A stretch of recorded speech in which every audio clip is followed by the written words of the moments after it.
Hi everyone, thank you so much for clicking on this video. My name is Justin and I don't want this video to come across as overly cheesy. However, I noticed that a lot of my channel's videos have been negative reactions or explaining, the downside of this year's Toronto Maple Leafs team. And that, along with just some time to reflect on the Toronto Maple Leafs season last night after they beat the Montreal Canadiens, I wanted to make a video to explain why I think that the Toronto Maple Leafs just should be appreciated for everything that they've done this year.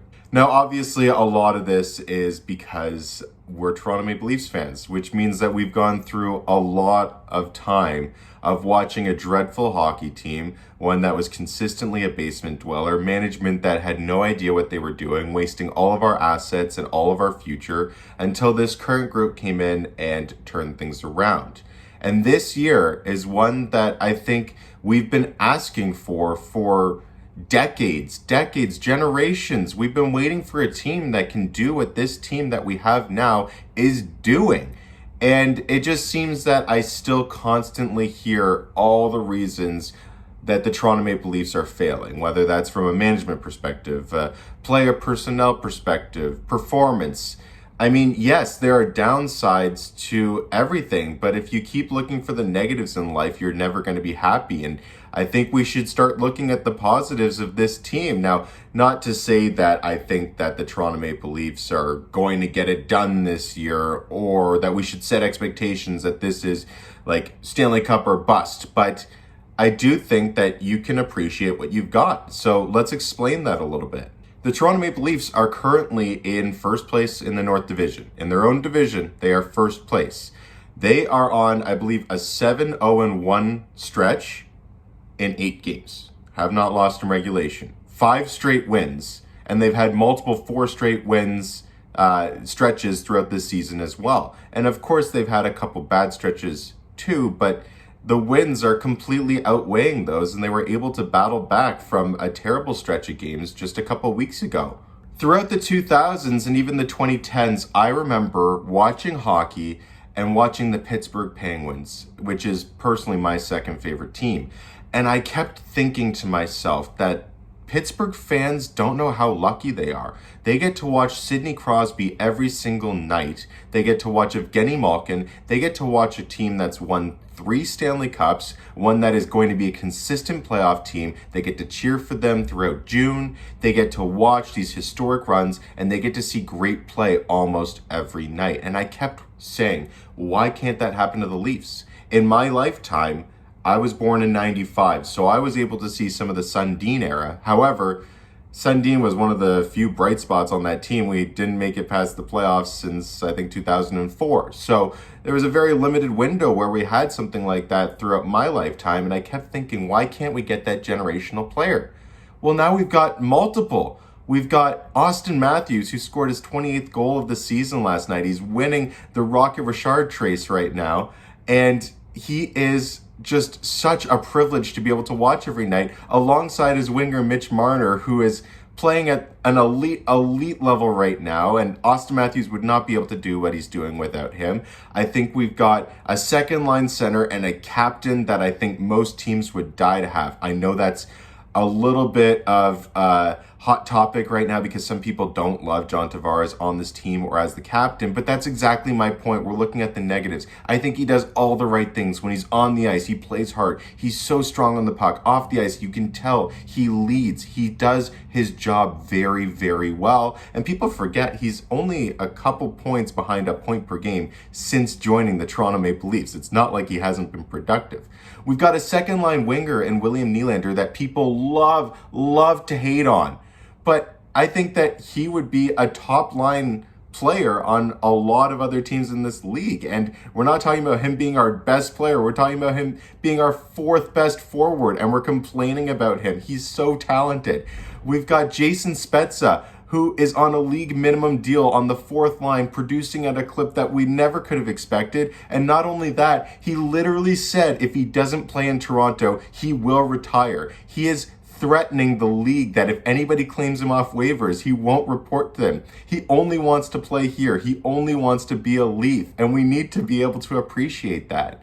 We finally got a number one defenseman who is going to give us a little bit of faith in our back end in TJ Brodie. He has been such a great pickup. He scored his first goal last night, but we didn't get him for the offensive production. We got him to be a defensive staple on that back end, and he's done everything we could have asked for, limiting the giveaways, but also stopping any odd man rushes. And I think our success against the Edmonton Oilers comes directly from TJ Brodie and his experience from the Calgary Flames.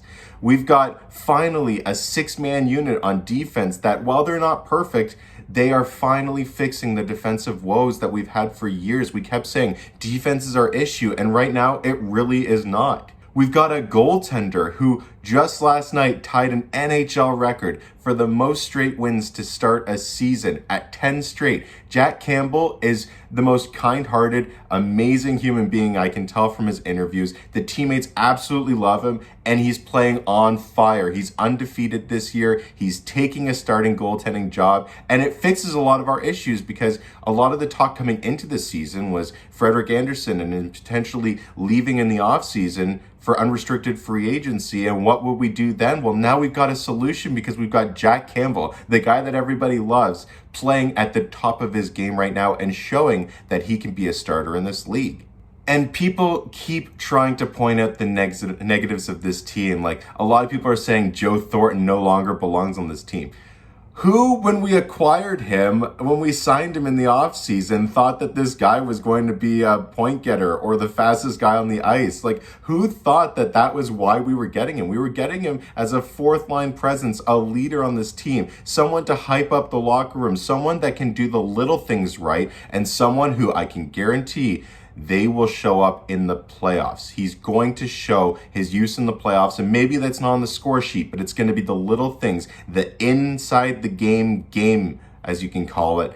He's going to be a leader and contribute in that. So all the things that we like to pick on, I know it's hard to not pick on the little things, and that just goes on for everything in life, let alone the Toronto Maple Leafs. But we're in first place. Why are we complaining? I know it can keep getting better, and I'm not suggesting at all that we lower expectations or anything like that. I hope that everybody watching this can just relax for a second, reflect on the team, reflect on the situation, appreciate the fact that we've addressed almost everything that we've been demanding as fans, and that we've got a team that is just so exciting to watch every single night.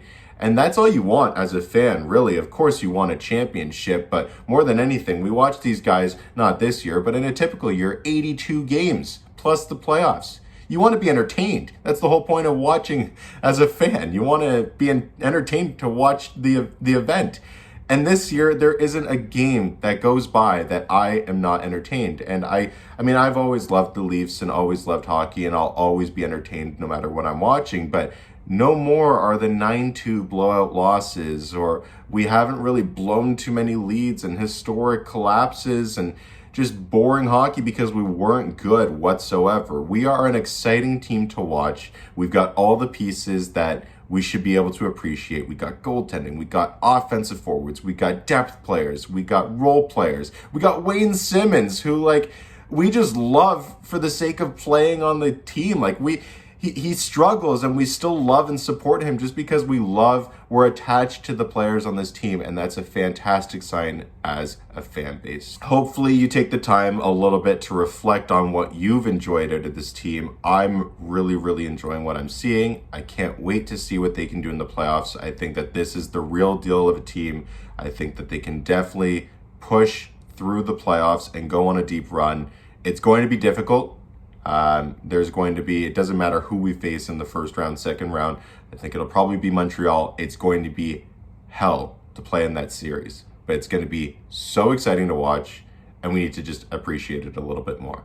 So thank you very much for clicking and watching this video. Let me know what you've appreciated most out of this team, and whether you just took the time to sit back and think about the team that we have now versus the team that we had even just 6 years ago. So if you did like the video, please click like. And if you didn't, let me know in the comments down below, what can I do to be better and create better content for you. Until then, the Leafs are in first.